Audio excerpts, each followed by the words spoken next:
All right, so this is the demonstration of posterior leg and hip techniques for Massage 131 relaxation. And I'll demonstrate draping, the whole sequence of relaxation techniques, and you can do what you want with it. So remember, we can drape a couple of ways. You can either tuck,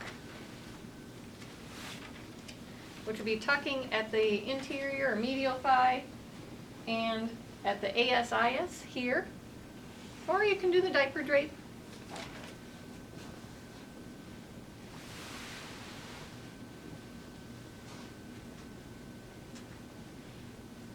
Either way is fine with me. If you want, before we begin the relaxation techniques, you could do some myofascial, practice those techniques. But for this demo, I'm going to go right into the relaxation techniques.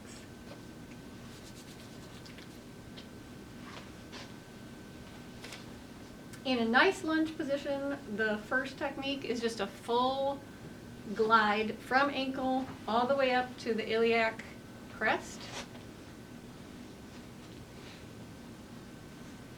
And you've probably heard this before, but the little pro tip with lotion is to put lotion here and have your hands cupped just a little bit. And then as you glide up the limb, you can flatten them out, and it's like a new supply of lotion.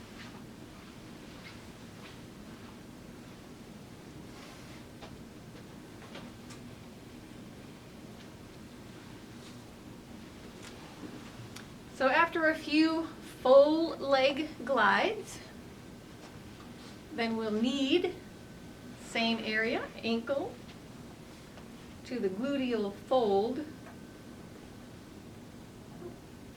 Got a couple bruises there, Kay. Dog. Dog, is that what you said? Yep.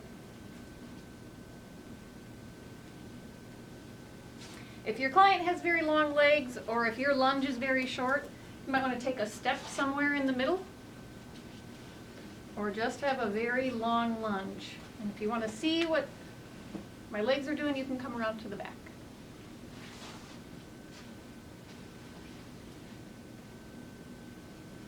So 3 nice passes of kneading. Can you guess what's next? Ringing. Close, fulling. Ringing is later. So we'll do fulling.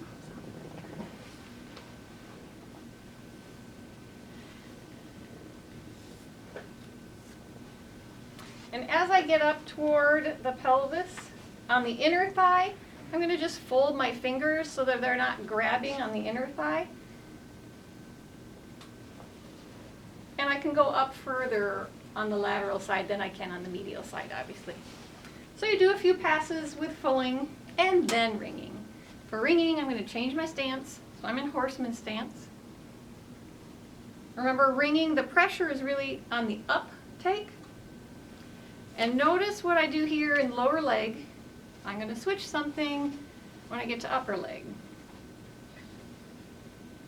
What did I switch? You're not cupping your leg. My thumbs is what I was hoping you'd notice. So the lower leg is generally of a size that you can easily grip it with your thumbs out. But when you get up to upper legs, again, generally, it would put your thumb in a vulnerable position. So you want to bring it in and just do whole hand ringing. After ringing, we'll do compression. Your non-working hand can either give additional pressure, or it could even just rest on the client. And we're avoiding that popliteal space. Probably 1 pass is fine for lower leg because it's not very wide, but when you get up to the upper leg, you can probably do like 2 rows. Does that make sense? And then friction, cross fiber friction. So this is a little bit like ringing, but more pointed. And you could certainly focus it in areas that you felt like were tighter or had a little bit more tension.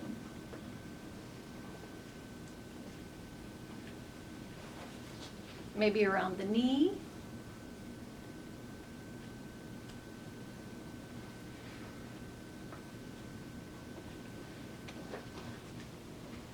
And just work your way up the leg, cross fiber.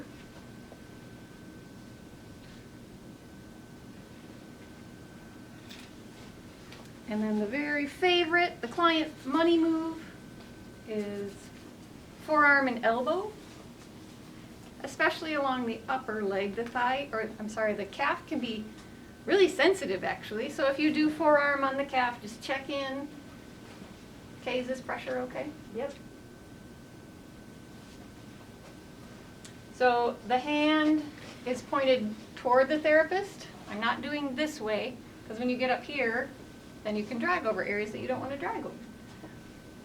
So your hand's pointed at yourself, and you just lighten the pressure when you go over the knee. And notice the deeper I go, so that forearm and elbow is really deep, the slower too, right?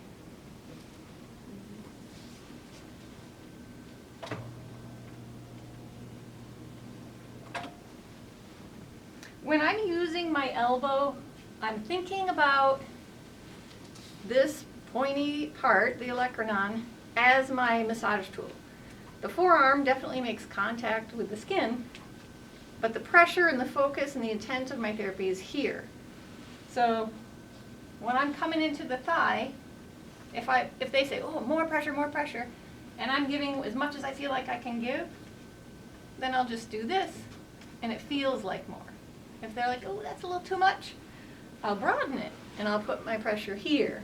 Feels like less pressure. All right, so forearm on the posterior thigh and glute. And then we will move into a stretch. Okay, I want you to feel this stretch in your quad or the front of your thigh. Tell me when you do. Yep. Great, so take a deep breath in and exhale. We'll just hold here. This is a nice, easy, passive stretch. No resistance, no bouncing, no sports massage, just relaxation. And then, just like that fun elbow technique, you can add a circumduction here. And Kay is being a fantastic client. She's giving me all the weight of her leg. She's not trying to help in any way. That's not always the case.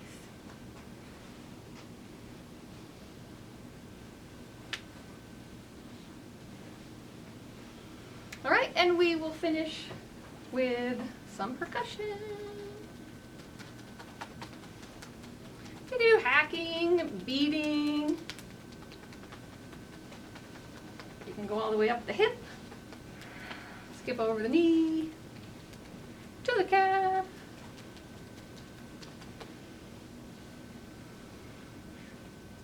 And a feather stroke.